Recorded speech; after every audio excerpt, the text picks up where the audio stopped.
tal, amigas y amigos? Tengan ustedes buenas tardes. Nada, quería hacer un breve comentario sobre los comentarios que me han llegado a raíz del último video que hice, que se llamaba Bye Bye a la cultura woke. Y uno que más me dio risa fue que me trataban de facho, digamos.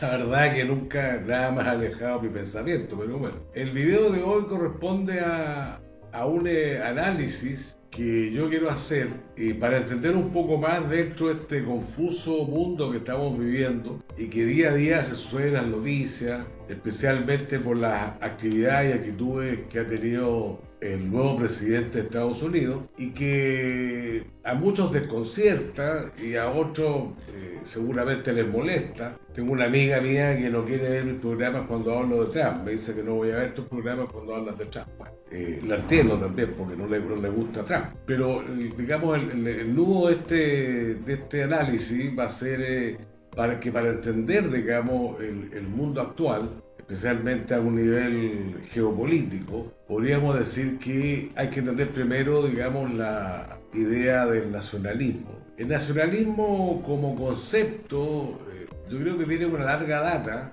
nace hace muchos siglos, digamos, como concepto, digamos, de pertenencia a una nación, a una etnia, a una raza, etc. De pertenencia especialmente a un territorio, esto todo asociado a un territorio, pero fundamentalmente la base, digamos, sociológica, política, está dada, digamos, entre mediados del siglo XVIII, comienzos del siglo, se desarrolla, digamos, durante casi todo el transcurso del siglo XIX y el siglo XX. La conformación, digamos, especialmente en Europa, de lo que se llama los estados nacionales, los estados-nación, partiendo por Italia, Alemania, Francia, España, etc. Y posteriormente es la conformación, digamos, de imperio, el austrohúngaro, etcétera, etcétera, va conformando, digamos, un desarrollo de este concepto de nacionalismo que después fue ligado a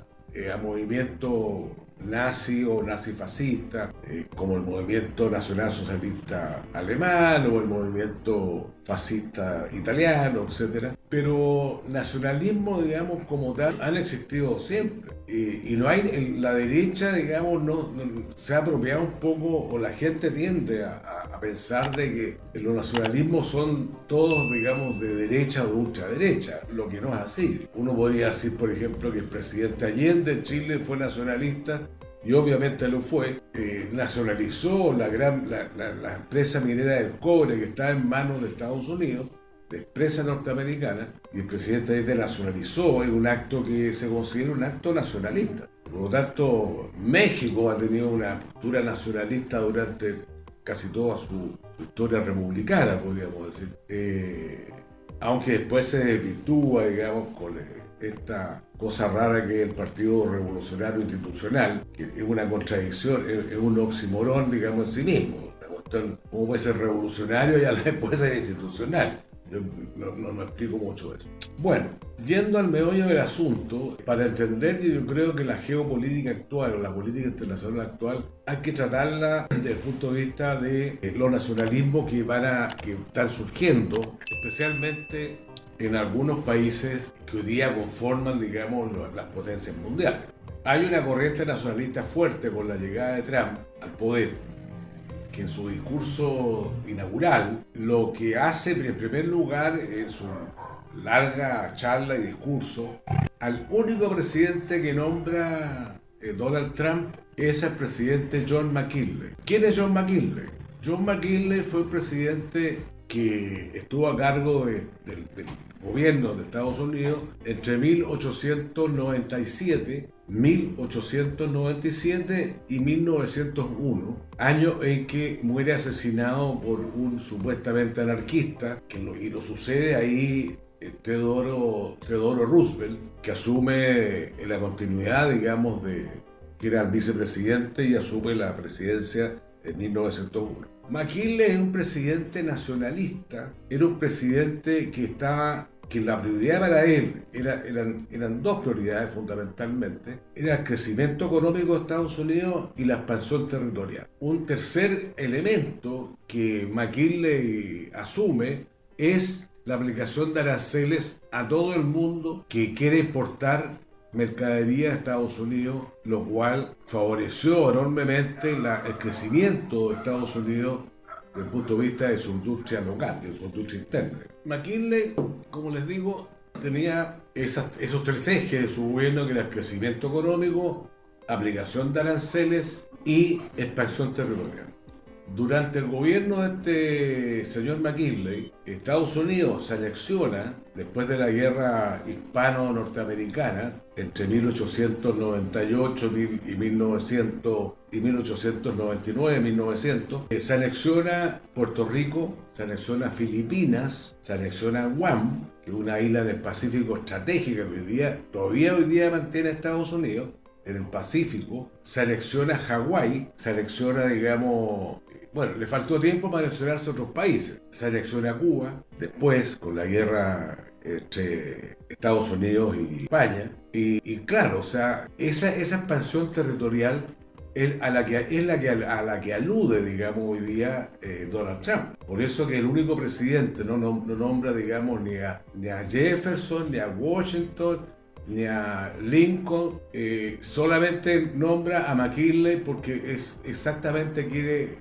remedar, digamos, quiere seguir ese camino de expansión territorial, de aumento de aranceles, de crecimiento económico, el Make America First Again. Y los demás países le importa un soberano cohete o un soberano carajo, porque no le interesa, digamos, las relaciones con el resto del mundo, salvo con aquellos países que pueden ser útiles para su o expansión territorial o su crecimiento económico o su lucha con otras potencias que le hacen la sombra. En segundo lugar tenemos el nacionalismo chino. Tenemos nacionalismo de Estados Unidos con Donald Trump. El nacionalismo chino que abraza, digamos, después de un tiempo, abraza el Partido Comunista, de ser un partido internacionalista, un partido, digamos, comunista chino que está abocado más bien a sus luchas internas, a su crecimiento económico, que fue durante los años 50 y 60 fue bastante pobre. Está abocado se abocó también a lo que se llamó la Revolución Cultural, que pretendía los jóvenes comunistas chinos en esa revolución de los años 67 al año 73 o 72, en esa revolución en la cual los jóvenes del Partido Comunista Chino pretendieron, digamos, borrar toda la historia china, especialmente toda la influencia de Confucio en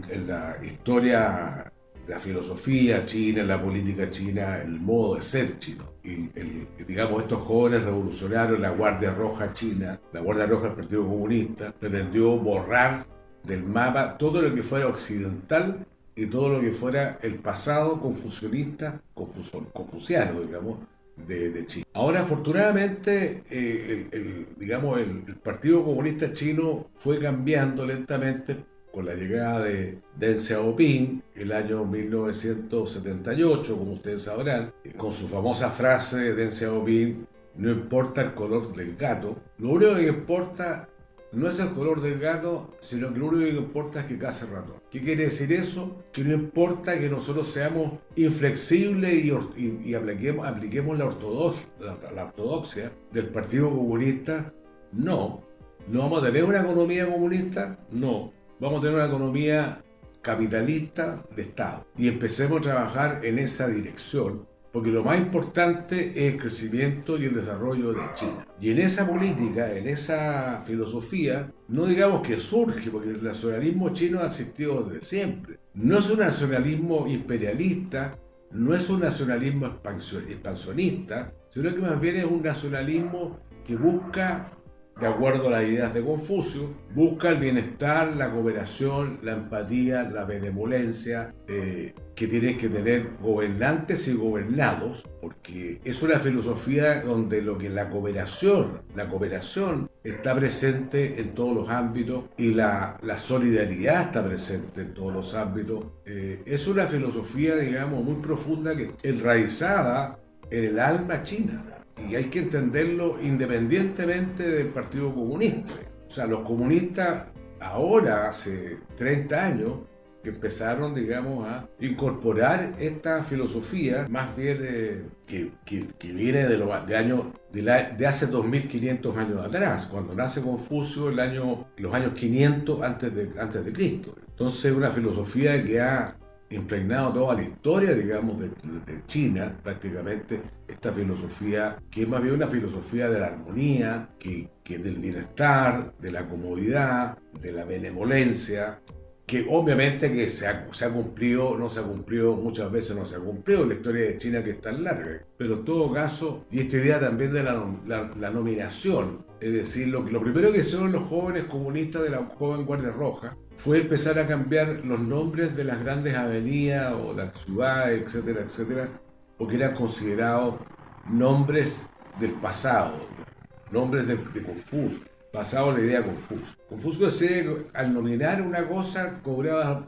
realidad. Un poco lo que dice también el cristianismo con el tema de primero fue el verbo, etc. En todo caso, como les digo, querido amigo, que esta idea, digamos, de un nacionalismo que no es imperialista, como en el caso de China pudiendo haber conquistado muchos terrenos, haber hecho la guerra a muchas otras naciones. En general, China ha tenido una política no belicista, digamos, no confrontacional. China ha sufrido, obviamente, y ahí viene otra idea del nacionalismo chino, ha sufrido vejámenes increíbles como el siglo de la vergüenza, digamos, donde fueron conquistados por los europeos, franceses, ingleses, alemanes, etcétera, etcétera. Fueron conquistados y fueron sometidos a los vejámenes más grandes.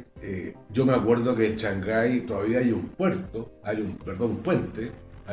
que se llama el Puente de los Franceses, que cruza el río Huangpo. Y hay un cartel que todavía permanece, porque los chinos lo dejaron. Decía el cartel: por este puente no pueden transitar ni perros ni chinos. Eso fue el siglo de la vergüenza que le fue impuesta a los chinos por los coloniales, como los colonialistas, digamos, ingleses y franceses, alemanes, estaban los holandeses, qué sé yo.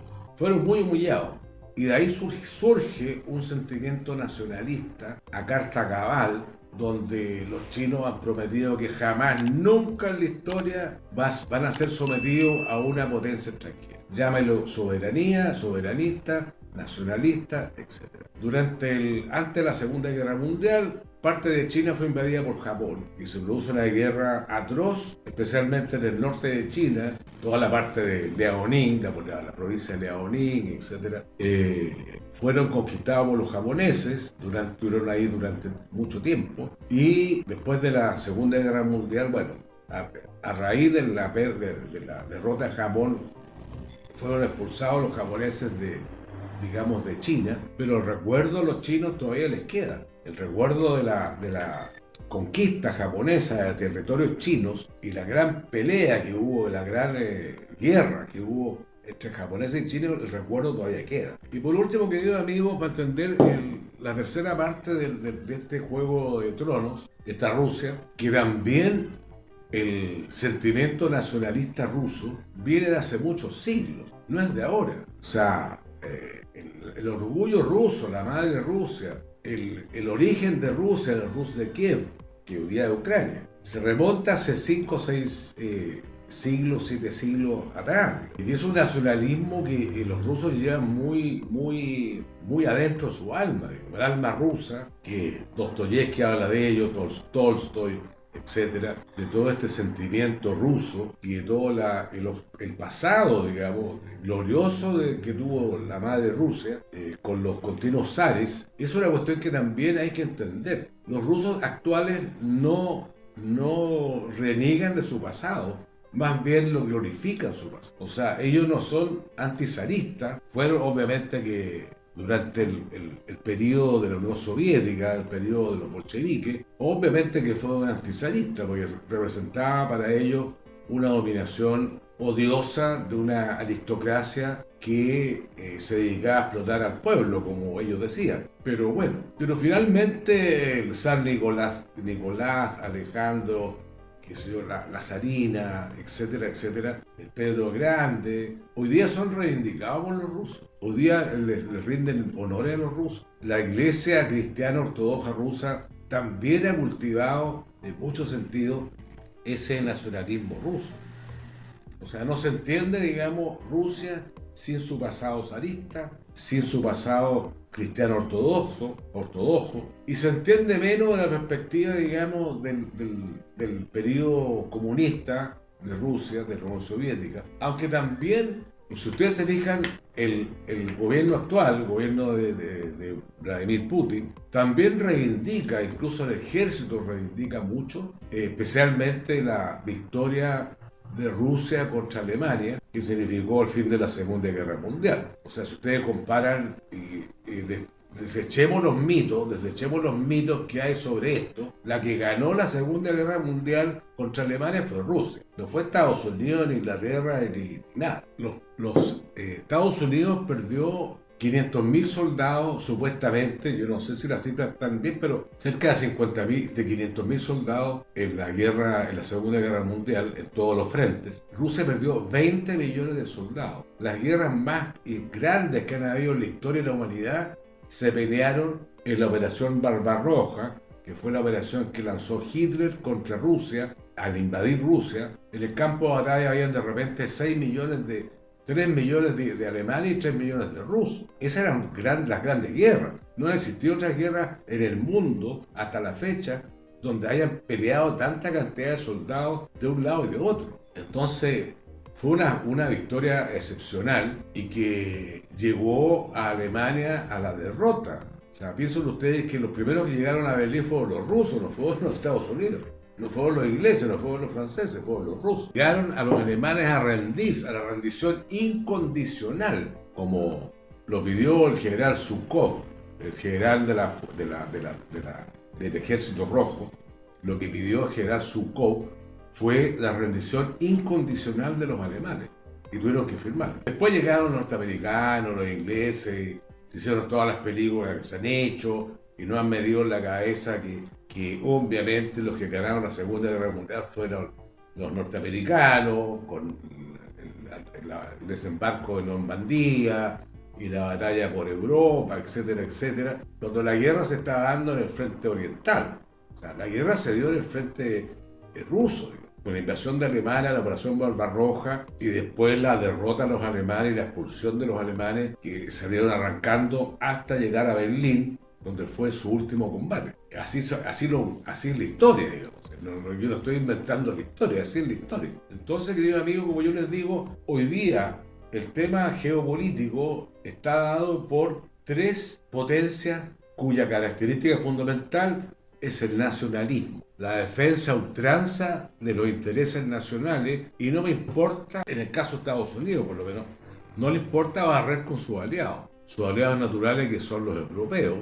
Trump dijo que América Latina para él, América Latina no tenía ninguna importancia, y que por lo tanto, yo creo que lo único peor que tiene Trump acá en Sudamérica, obviamente, que es Milei, ojalá que les presten plata, pero el resto de los países de América Latina no le interesa, porque no tienen mayor importancia. Yo creo que está muy equivocado, pero no tiene mayor importancia, y con eso, querido amigo, le deja la cancha libre a China. Porque si a Estados Unidos no le interesa América Latina, no va a invertir en América Latina, no tiene importancia estratégica, según Trump, y por lo tanto el espacio lo deja abierto a los chinos. Igualmente pasa con Europa. Europa para Trump no le interesa. O sea, quiere cobrarle aranceles, quiere salirse de la OTAN, no quiere seguir apoyando a Ucrania, etcétera, etcétera. ¿Qué es lo que le queda a Europa? Bueno, según Ursula von der Leyen, la presidenta de la Comisión Europea, en su discurso de hace pocos días en Davos,